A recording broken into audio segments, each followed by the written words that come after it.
शेतकरी मंडळी रामराम. सध्या आपण आपल्या तूर पिकाच्या वावरामध्ये आहे आणि हे चारू व्हेरायटी आहे.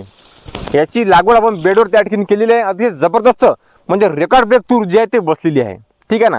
आता आपण याचे बेड कसे पाडले, पाणी व्यवस्थापन, फवारणी व्यवस्थापन, खत व्यवस्थापन, शेंडे खुळणी, ड्रिंचिंग कशी केली, हे सविस्तर माहिती आपण या व्हिडिओमध्ये पाहणार आहे. म्हणजे पुढच्या वर्षी आपल्या शेतकरी बांधवांना याचा फायदा त्या ठिकाणी होणार आहे. तर चला आपण या व्हिडिओला सुरुवात करू.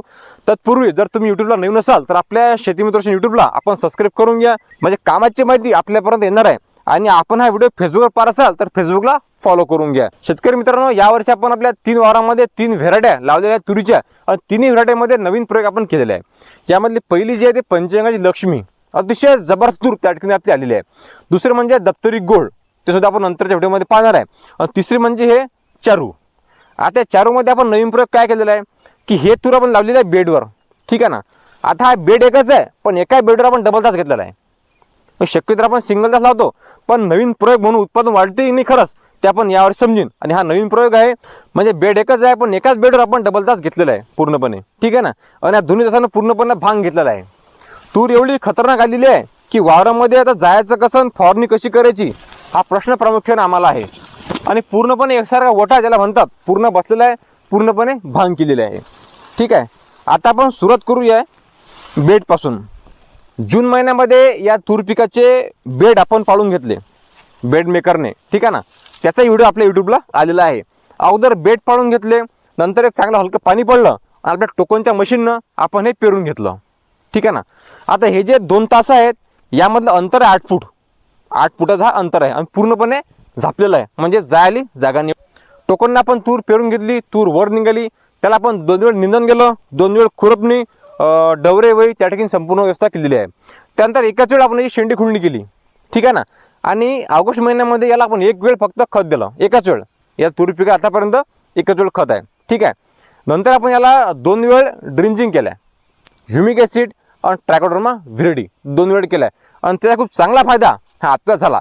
म्हणजे आपल्या तूर पिकामध्ये आपण पाहिलं तर एकही झाड मेलेलं नाही, पूर्ण क्वालिटीमध्ये आहे. आणि बेडचा हा फायदाच आहे की आपल्या तूर पिकामध्ये मोररोग येत नाही, तूर उधळत नाही. ठीक आहे ना. तर आपल्याला बेडचा फायदा आला, ड्रिंचिंगचा फायदा आला. हां.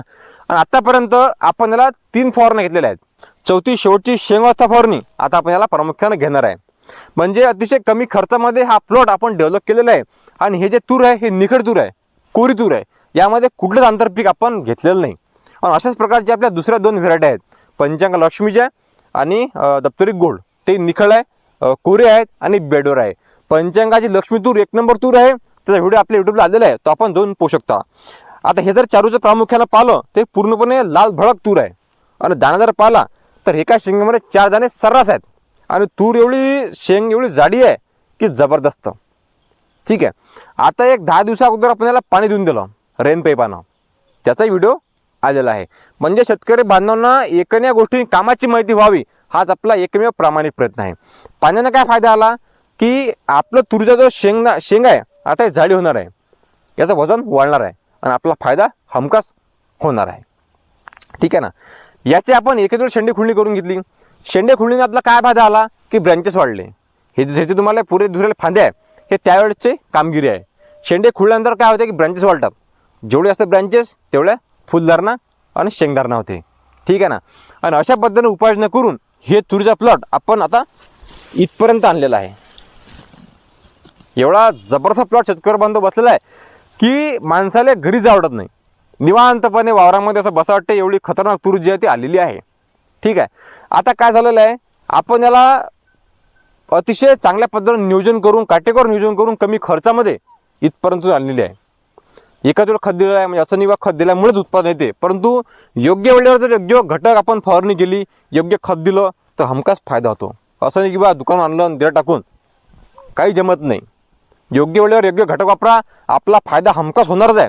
आणि तुमचा फायदा झाला पाहिजे हाच आपला प्रामाणिक प्रयत्न आहे. आणि अशा पद्धतीने हा जो प्लॉट आहे हा आपण डेव्हलप केलेला आहे. मागे आपल्या तूर पिकाचा प्लॉट पाहण्यासाठी सहाय्यक कृषी अधिकारी सुद्धा आलेले होते आणि खूप चांगली तूर जी आहे ते आपण डेव्हलप केलेली आहे कमी खर्चामध्ये. या संदर्भात जर आपले काही प्रश्न असतील तर नक्की विचारा. तुमच्या प्रत्येक प्रश्नाचं उत्तर दिलं जाईल. धन्यवाद. या व्हिडिओमध्ये आपण थांबणार आहेतच. परत भेटूया नवीन व्हिडिओमध्ये नवीन माहिती घेऊन. जय जवान जय किसान.